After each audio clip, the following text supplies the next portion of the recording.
कोविड-19 के चलते सारे शिक्षा संस्थानों को पंजाब में बंद करने के निर्देश पंजाब सरकार द्वारा दिए गए थे, लेकिन अभी अनलॉक 5 की शुरुआत हो चुकी है और ज़िंदगी धीरे-धीरे पटरी पर आनी शुरू हुई है। इस समय हम पहुंचे एक निजी कॉलेज में, जहां पे कॉलेज की शुरुआत हो चुकी है, क्योंकि सबसे ज़रूरी था कि अनलॉक 5 में कॉलेज और यूनिवर्सिटी जो कि पंजाब सरकार द्वारा बंद किए गए थे उनको खोलना। इससे पहले पंजाब सरकार ने स्कूलों को खोलने के निर्देश जारी किए थे और आज कॉलेज और यूनिवर्सिटी को खोलने के निर्देश जारी किए हैं, जिसके बाद कॉलेज और यूनिवर्सिटी के बच्चों में एक खुशी की लहर है, क्योंकि पिछले 7 महीनों से कॉलेजेस और यूनिवर्सिटियों को बंद कर दिया गया था पूरी तरह से, और अभी अनलॉक 5 की शुरुआत हो चुकी है, जिसके तहत कॉलेज और यूनिवर्सिटी को खोलने के आदेश पंजाब सरकार द्वारा दिए गए हैं। लेकिन इसके साथ ही थोड़े से दिशा निर्देश भी जारी किए गए हैं ताकि बच्चों को कोविड से बचाया जा सके। आप देख सकते हैं कि कॉलेज और यूनिवर्सिटी को, कि इससे पहले ऑनलाइन क्लासेस भी बच्चों की लगाई जा रही थी, लेकिन बच्चों को कई मुश्किलों का सामना भी करना पड़ रहा था। नेट की प्रॉब्लम थी और भी कई तरह की दिक्कतों का सामना बच्चों को करना पड़ रहा था। लेकिन आज लगभग 7 महीने बाद पूरी तरह से कॉलेज और यूनिवर्सिटी को खोलने के निर्देशों के बाद बच्चों में एक खुशी की लहर है। हमारे साथ कुछ बच्चे भी मौजूद हैं, हम बात करने की कोशिश करेंगे कि आखिर कैसा महसूस हो रहा है। 7 महीने बाद आप कॉलेज में आए हैं, केमिस्ट्री लैब में पहुंचे हैं, कैसा लग रहा है, कैसा फील हो रहा है? ऑनलाइन क्लासेस भी चल रही थी, ऑनलाइन क्लासेस और कॉलेज में आके पढ़ने में क्या फ़र्क है? प्रैक्टिकल करने में, कॉलेज में आने में बेटर समझ आती है, प्रैक्टिकल अच्छे से होता है और फ्रेश लगता है। ऑनलाइन क्लासेस में थोड़ा सा रेपिटेटिव हो जाता है और मोबाइल स्क्रीन से पढ़ा नहीं जाता ना, तो बाकी बेटर है ये। कोविड-19 अनलॉक 5 की शुरुआत हो चुकी है और धीरे धीरे ज़िंदगी पटरी पर आनी शुरू हुई है। इस 7 महीनों में और अभी क्या अंतर है, कैसा महसूस हो रहा था पिछले 7 महीनों में? घर पे रहना तो है ही डिफ़िकल्ट, और अगर नॉर्मल हो जाता है न्यू नॉर्मल के साथ तो अच्छा है, बाकी ठीक है।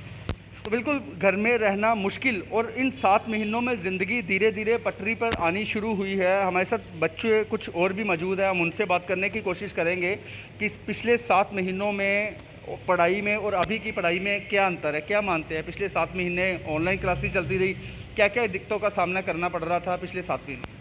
पिछले 7 दिनों में जैसे ऑनलाइन क्लासेस शुरू हो रही थी तो आँखों पे स्ट्रेस आ रहा था। मोबाइल स्क्रीन टाइम बहुत बढ़ गया था हमारा, तो इसलिए स्लीप पैटर्न्स में अलग अलग डिफ़िकल्टीज आ रही थी। अनलॉक 5 की शुरुआत हो चुकी है, जिसके तहत अभी थोड़ा सा ज़िंदगी दोबारा से पटरी पर आनी शुरू हुई है। लॉकडाउन भी रहा है, लोग घरों में बंद रहे हैं और अभी कॉलेज में पढ़ाई दोबारा से शुरू हुई है। क्या कहना चाहेंगे, कैसे सिलेबस को रिकवर कर रहे हैं? सिलेबस मोस्टली ऑनलाइन क्लासेस में हो गया है, पर जो प्रैक्टिकल एक्सपीरियंस था वो कहीं ना कहीं मौजूद नहीं था, तो अब शायद हमें मिल जाएगा, वो पूरा हो जाएगा, वो कमी पूरी हो जाएगी। बिल्कुल, ऑनलाइन क्लासेस और कॉलेज में आने में बहुत फ़र्क है। हमारे साथ यहाँ के जो केमिस्ट्री क्लास के हेड भी मौजूद है, हम उनसे बात करेंगे कि आखिर सरकार द्वारा गाइडलाइन जारी की गई हैं कि बच्चों को कॉलेज और यूनिवर्सिटी खोल दी गई, साथ में गाइडलाइन भी जारी की गई है, क्या कहना चाहेंगे इसके बारे में? सर, ऐसा है कि जो डीपीआई की तरफ से और यूजीसी की तरफ से जो गाइडलाइंस आए हैं, उनमें ये कहा गया है कि आप प्रैक्टिकल क्लासेस के लिए और फेज्ड मैनर में आप कॉलेज को खोलिए। तो उसके लिए हमने ये डीएवी कॉलेज अमृतसर ने ये इनिशिएटिव लिया है। हमने स्मॉल बैचेस में बच्चों को बुलाना शुरू किया है ताकि सोशल डिस्टेंसिंग मेंटेन रहे। सारी जो गाइडलाइंस हैं गवर्नमेंट की तरफ से, डीपीआई की तरफ से, यूजीसी की तरफ से, वो हम फॉलो कर रहे हैं। और हम ये चाहते हैं कि बच्चों का जो थ्योरी का काम हमने ऑनलाइन क्लासेस में करवा दिया था, उसको कुछ प्रैक्टिकल इम्प्लीकेशन, जो उसका एक्सपेरिमेंटेशन है, करवा के बच्चों को एक बेटर अंडरस्टैंडिंग मिले, ताकि इस सिचुएशन में जो कोविड-19 की वजह से सब कुछ रुक गया था, उसको ग्रेजुअली हम अपने प्रॉपर रूटीन वर्क में लेके आएँ।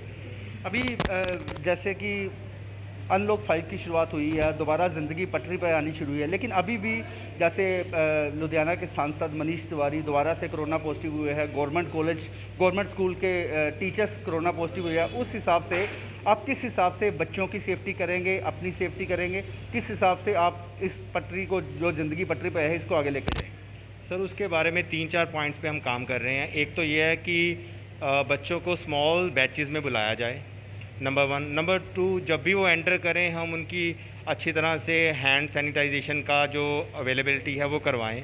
बच्चों को मास्क पहनने के लिए हिदायत हमने जारी कर दी है। हमारे प्रिंसिपल सर ने ये गाइडलाइंस दिए हैं कि हमें मास्क के बिना किसी बच्चे को एंटर नहीं करने देना है, और पेरेंट्स की कंसेंट से। और ये भी हम कर रहे हैं कि अगर जैसे कुछ प्रैक्टिकल्स ऐसे हैं जिनके लिए हमें बच्चों को अल्टरनेट डे पे बुलाने की ज़रूरत पड़े, तो हम ऐसा भी कुछ प्लान कर सकते हैं। इसके अलावा क्या बच्चों की ऑनलाइन क्लासेस भी जारी रहेगी, जैसे पहले चल रही थी ऑनलाइन क्लासेस, उसमें हालांकि काफ़ी दिक्कतों का सामना भी बच्चों को करना पड़ रहा था, क्या ऑनलाइन क्लासेस भी जारी रहेगी? सर हमने एक्चुअली ना 3 फेजेज़ में इसको खोलने का सोचा है, जो प्रिंसिपल सर की गाइडलाइंस हैं उसके हिसाब से। पहले हम क्या कर रहे हैं, इस बार हम प्रैक्टिकल क्लासेस को शुरू कर रहे हैं। फिर नेक्स्ट फेज़ में हम पोस्ट ग्रेजुएट की थ्योरी क्लासेस लगाएंगे, और उसके बाद फिर हम अंडर ग्रेजुएट क्लासेस की तरफ बढ़ेंगे, so that gradually phased manner में काम हो, ताकि अगर कोई सिचुएशन हमारे कंट्रोल में रहे, हर जो काम हम करें वो एक अच्छे से प्रॉपर वे से गाइडलाइंस के तहत हम कर पाएँ। तो बिल्कुल अभी ज़िंदगी की जो पटरी लाइन पे आ रही है, क्योंकि जिस हिसाब से कोरोना वायरस के चलते, कोविड-19 के चलते पंजाब सरकार ने आदेश जारी किए थे स्कूलों को बंद करने के, यूनिवर्सिटियों को बंद करने के, कॉलेजों को बंद करने के, लेकिन वो अभी ज़िंदगी जो पटरी पे आनी शुरू हुई है, और अभी पंजाब सरकार ने आदेश जारी कर कॉलेज और यूनिवर्सिटी को खुलने के निर्देश जारी किए हैं। अमित शर्मा, पंजाब तक, अमृतसर।